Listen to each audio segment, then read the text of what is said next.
Afternoon, everybody. Welcome to our Shabbat, Kabbalat Shabbat today. It seems strange because we just had Yontif, we just had a few hours off, and now we're back in. So it's lovely to see everyone again. And we'll start now with a Davar Torah from Morris. So over to you, Morris. Thank you, Irene. Where are we? Replace spotlight there. We'll bring that over there. Oh, right. Oh, really must prepare these things a bit better. Chaucer, when he wrote the Canterbury Pilgrims, set forth an introduction to the prologue. In it, he describes, very tongue-in-cheek and with a sharp eye, the characteristics and attitudes of the persona dramatis, the cast of characters that appear in his magnum opus, the Canterbury Tales. We're all familiar with the contents of the Book of Ruth as a story. However, it's not a straightforward story of boy meets girl, or in this case, man meets widow. They marry and have a child. The story is layered in detail and complexity. Samuel, when writing the Book of Ruth, sadly does not provide us with a prologue where he gives an indication of the characteristics and attitudes of the persona dramatis, the cast of characters that comprise his work. He does, however, give us very subtle clues to their attitude and their relationship with the nation of Israel. The cast, the main characters in the book, comprise 7 people. Elimelech, the husband of Naomi, and their 2 sons, Machlon, the elder, and Chilon, each of which married a Moabite princess, Orpah, and her sister Ruth, and Boaz, a near kinsman. There's also a minor player that has a cameo but important role, Tov. Elimelech is an Israelite nobleman, an important lord from Bethlehem, the house of bread, a man of great wealth whose enterprise and fields sustain great portions of the people of Bethlehem. He is one of 4 sons of Nishkon, who was trusted aged Moses, as well as being the brother-in-law to Aaron, and a prince of the tribe of Judah. Given his status within the community, it's difficult to understand why he decamped and went to live in Moab, a long-time enemy of Israel, leaving the land won from the Canaanites a mere generation earlier. His name means kingship is mine, a hint at the subtext of the book. Naomi, her name means pleasantness, a contrast to her husband's less than honourable attitude and behaviour. It is also ironic that what befalls her, tragedy after tragedy and total despondency. In light of all this, she even renounces her name. Machion, his name means illness. Now, what sort of parent gives a name like that to a child? Obviously, the same parent who named their second son Chilon, which means annihilation. The rhyming sound of their names can be considered as a single name form that acts as an indication that they operated as one and inherited the dishonourable characteristics of their father. As a consequence, suffer the same fate. In light of their sudden death, their name takes on a predictive element. It is possible that they were both taken ill and died suddenly.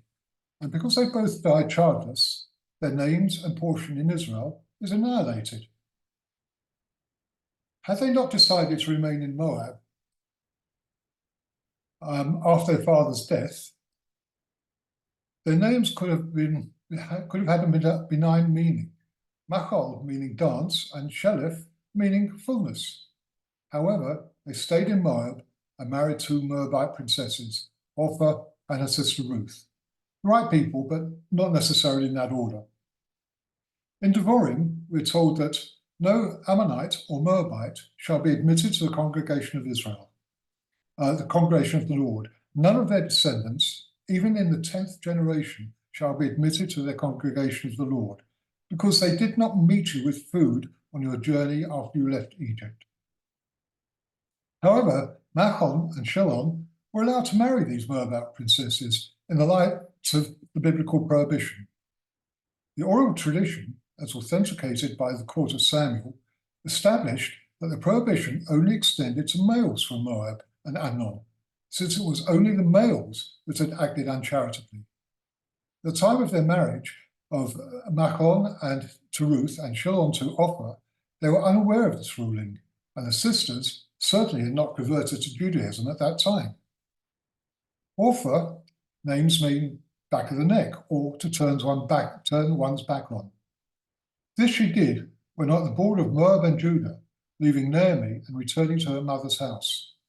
It is said that because of this, a heavenly decree was made, stating that Ophrah's descendants would fall by the hand of Ruth's descendants. Thus, Ophrah's descendant Goliath was killed by Ruth's great-grandson David. Machlon's wife's Moabite name was Gilit or Palanitah. Now we know her as Ruth. Her name is changed either at marriage or by Naomi at the border of Moab and Judah. Ruth's name has many meanings. The Talmud interprets her name Ruth to mean saturated, because her great-grandson, David, will saturate Hashem with his songs and psalms. Ruth can also be derived from the Hebrew word rueth, meaning friendship, as her friendship with Naomi. Alternately, the name derives from the Aramaic reut, which in Hebrew is retzon, meaning desire, indicating that Hashem desired her good works. Another Aramaic derivation of Ruth is yeret, meaning inheritance, since her offspring were to inherit the royal house of David. The Midrash relates Ruth's name to the Hebrew word for dove, tur, since it's a mirror image of Ruth. Furthermore, the gematria of Ruth's name is 606, 7 short of the 613 commandments. It is said that Ruth already adhered to the 7 Noahide laws, thus bringing the total to 613. Ruth's got a lot to live up to. Chapter 2 of the book of Ruth introduces us to the 7th character in the saga. It's introduced as an Ish Gibor Chayil, a mighty man of valor, and his name was Boaz, a powerful and wealthy man who was a near kinsman. Always used to have a relative like that, and his name means strength. Boaz too has his large share of sadness in his life. The Talmud indicates that on the very day that Naomi and Ruth entered Bethlehem, Boaz was bearing his wife. The Talmud goes on to note that Boaz had 60 children, 30 sons and 30 daughters. Truly a man of great strength. But sadly, all died. For all his wealth and social position, Boaz is suffering deep emotional loneliness, and as such is not unlike Naomi and Ruth. When Ruth comes to glean in the fields of Boaz, he notices her and is attracted to her, ensuring that she is well protected, allowed to gather more than the other gleaners and fed with his workers. 3 months later, at the end of the barley harvest, there is a celebration on the threshing floor. At Naomi's instigation, Ruth goes there, a place such as a male preserve. Her intention, to seduce Boaz and force him to marry her as decreed by the Levirate rules. This is the duty of a man to marry the sonless widow of a deceased brother. Boaz declines Ruth's invitation, since he is not the closest male relative. This issue is resolved the following day. Although Ruth is no spring chicken herself, Boaz is considered to be 80 years old at the time of his marriage to Ruth. And as hinted in the Midrash, Boaz dies the day after his wedding, leaving a pregnant widow. In the fullness of time, a son is born and named Obed. Some consider this a short form of Obadiah, meaning one who serves the Lord. He went on to father Jesse, who fathered David, the future king of Israel. One might ask what credentials a Moabite woman had to become the mother of the Israeli royal family.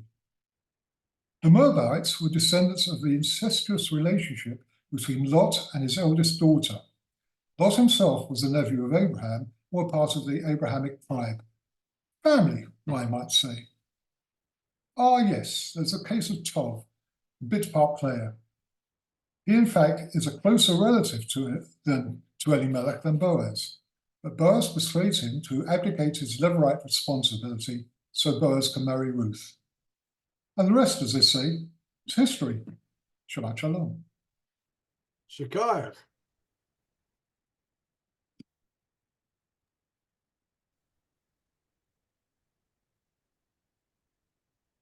You're muted, Irene. You're muted, Irene. Thank you, Morris. Thank you very much, Morris.